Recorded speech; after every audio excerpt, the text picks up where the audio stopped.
nous sommes de retour et le naturopathe Jean-Philippe Groulx est avec nous. Comment ça va, Jean-Philippe? Ça va super bien, vous autres? Pas pire, oui. Pas pire. Je me prépare. Je me prépare mentalement parce que le 30 août, comme on l'a dit la semaine dernière, nous amorçons un programme très rigide, très strict, très sévère, mais à la fois Funny. funny, rigolo. Funny. Voilà. Et on va s'occuper donc de ma belle grosse personne. Le 30 août.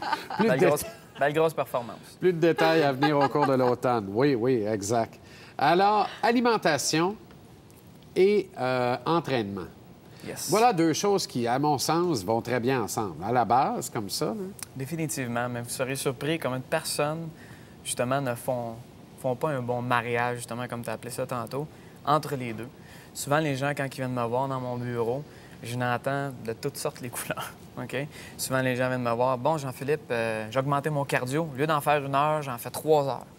Je me lève le matin à jeun, je m'en vais au gym, je cours 2 heures, je m'en vais travailler. Au dîner, je m'en vais faire ma marche. Après le travail, je refais des poids à la maison.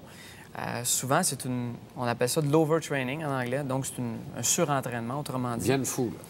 Bien, ils viennent fous, mais ça va faire l'effet contraire. Fait que souvent, les gens vont engraisser au lieu de maigrir. Hein? Ouais. Bien, moi, c'était ma question que j'allais te poser parce que, je te le dis, là, toute ma vie, ça a fait ça. Quand l'entraînement, quand l'été arrive, je joue au soccer davantage, beaucoup plus que l'hiver. J'engraisse tout le temps, tout le temps. Pourtant, je cours des kilomètres incommensurables en une semaine. OK. Mais vu que je m'entraîne, je mange 3 fois plus. Fait que là, j'engraisse. Exactement. Ce qu'il faut faire attention, c'est quand on augmente notre activité physique, justement, notre consommation de calories va augmenter parce qu'on dépense de l'énergie, puis on construit de la masse musculaire. Donc, ça requiert plus de matériaux. Comme à la base, comme on a parlé au début, plus de protéines, plus de glucides, plus de gras, évidemment. Par contre, il faut savoir c'est quoi les bons choix. Si on vient de finir un gros entraînement d'1h30, on n'a pas dîné, on n'a pas pris de collation, on était s'entraîner après le travail à 4 heures. Là, on se retrouve devant absolument rien. Qu'est-ce qui se passe? Dépanneur, McDo, Burger King. C'est là qu'on se retrouve parce qu'on a faim, on est enragé. Puis là, on ne peut pas arriver à la maison parce qu'on sait qu'on a les enfants à la maison, les devoirs, le souper à préparer, bon, le ménage, le lavage, les bains, les ci, les ça. Fait que souvent, on mange, j'ai rendu 9 heures. Fait qu'on a très faim. Fait qu'autrement dit, au début, on va aller au restaurant. On va favoriser justement les mauvais choix. Donc, c'est bien important d'avoir des bons choix. Puis je vais essayer un petit peu démêler ça pour les gens à la maison, pour les gens qui s'entraînent, pour les gens qui ne s'entraînent pas aussi. Il faut bien comprendre qu'il y a des recherches scientifiques qui démontrent présentement, qui ont fait des tests, entraînement, diète, diète seulement. D'après vous, qui sort le vainqueur? Entraînement, diète seulement. Entraînement, diète probablement. Là. Bien, logiquement, ça devrait être ça, mais... Diète. Diète seulement? Diète seulement. Ah oui? Les chercheurs sont en train de démontrer qu'il y a certains types d'entraînement qui vont nuire à la diète puis vont nuire aux performances. Donc, souvent, faire trop de cardiovasculaire démontrerait que ça pourrait nous faire perdre la masse musculaire. Et comme j'ai expliqué au début, plus on perd la masse musculaire, plus notre métabolisme ralentit. N'oubliez pas que ce n'est pas la dépense calorique. Même si vous allez faire 2 heures de tapis roulant, puis vous dépensez 1500 calories, on n'a pas besoin de reprendre 1500 calories pour remplir nos réserves. C'est comme ça qu'on va reprendre du poids souvent. OK. Parce que souvent, de 1500 calories, c'est de l'eau qu'on perd.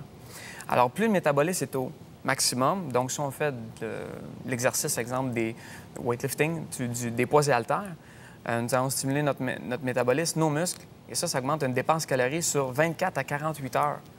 Donc, durant les journées à venir, notre métabolisme continue de rouler. Oui. C'est comme ça qu'on brûle. Le cardio, c'est uniquement sur l'instant même. Et après un certain moment, c'est prouvé, je pense qu'après 15 minutes, 15 ou 17 minutes, on fait de l'acide lactique. Donc, on brûle plus rien. Tout ce qu'on fait, c'est du stress. L'acide Après lactique. 20 minutes, donc, dans le fond, faire un jogging de 20 minutes, c'est aussi profitable qu'en faire un d'une demi-heure, 1 heure. Les intervalles sont meilleurs. OK. Donc, Ça marche faire des comme le sprints. bronzage, ça? Bronzage, les 20 premières minutes, tu grilles, puis après ça, il se Après passe ça, tu plus rien. brûles, exactement. C'est ça. Donc, c'est un peu comme l'entraînement. Après ça, tu vas te brûler plus que d'autres choses. Donc, tu fais du surentraînement. Alors, regardez un sprinteur. Vous prenez Bernie Surin. Ouais. T'enchaînes Bernie Surin. Ouais. Hein, les abdos, on voit les Uh-huh. veines partout, c'est bien le fun. Si on prend un marathonien, il est bien petit. Tu passes à rien. Pas de masse musculaire. C'est Il est pas, on dirait qu'il n'est pas en shape, mais il est très résistant. Il ne faut rien y enlever. Là. C'est quand même... marathon, c'est quelque chose. Mais J'enlève il est, rien aussi. par définition, moins en forme qu'un athlète Selon de moi, pointe oui. comme Bruni Ouais. Surin qui Les- va faire le 100 mètres. Exactement. Les recherches scientifiques aussi démontrent que les marathoniens ont plus de problèmes cardiaques à long terme que OK. les sprinteurs. Ah oui? Encore là, il y a des gens qui vont dire « Ouais, mais les sprinteurs Mais c'est de prennent, l'excès, c'est de prennent des l'excès. substances, etc. » Je ne veux pas rentrer là-dedans, là. Mais les gens que je vois au gym sont de plus en plus en shape en combinant entraînement, cardio à intervalle, plus la diète. Cardio à intervalle, explique-nous ça. Là. Donc, des sprints. Autrement dit, faire, exemple, 1 minute rapide, 1 minute lente.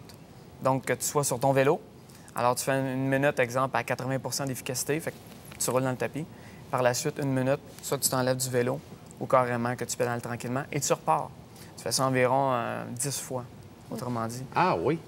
Et non pas, disons, on va faire du vélo ou du tapis roulant, du stair ou quoi que ce soit, mais pendant 20 minutes, à une cadence normale, puis ensuite, on arrête. Non, parce que pour perdre du poids, tu veux faire une fluctuation au niveau de tes pulsations cardiaques. Donc, autrement dit, tu veux la grimper dans le tapis, tu veux la remettre régulière. Comparativement que si tu fais du cardio à le même rythme, tu vas la tenir, exemple, à 120, 140, et tu vas faire de l'acide lactique à long terme. Donc, même chose si on va jogger, on fait des intervalles. Supposons, je pars le chrono, je sprint 10 secondes, je suis au repos 20 secondes, je repars 10 secondes. C'est sûr que moi, je ne suis pas spécialiste en entraînement. C'est sûr que les gens, comme exemple au Centre Perform Plus où je travaille, il y a des entraîneurs spécialisés qui pourraient vous référer là-dedans. Par contre, moi, je m'occupe vraiment plus de la bouffe. Fait que justement, les gens qui font affaire avec ces personnes-là, les entraîneurs viennent me voir par la suite pour être sûr de performer.